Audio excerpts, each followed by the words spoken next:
Audio Jungle.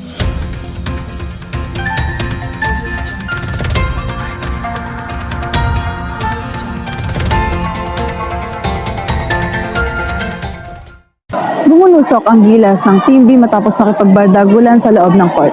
Sumabay sa mainit na panahon ng kanilang mainit na tunggalian. Tunghayan ang balita ni Lay Fernandez.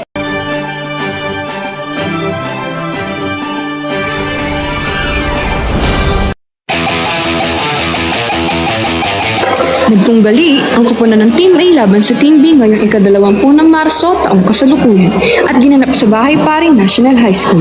Sa unang set ay nagpakawala ng bumubulusok na spek si Guevara ng Team A at inakbayan naman ng nakakalilang na paghulog ni Mendiola ng bola sa kabila kung kaya't nakuha ng Team A ang punto para sa set A. Nang dumako sa ikalawang set, ay nagpakitang gilas naman si Dizon na nasa Team B at umiskor ng 17-15 at nakakatulig na palo ang kanyang ibinaon sa Team A.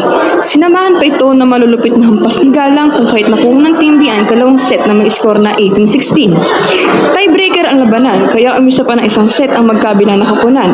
Sa uli ay hindi na hinayaan ng Team B na maungusan sila ng Team A kung kahit isang nagbabagang bola ang kanilang binitawan at ito ay naghatid sa kanila sa panalo at pinagtapusan ng score na 11-8.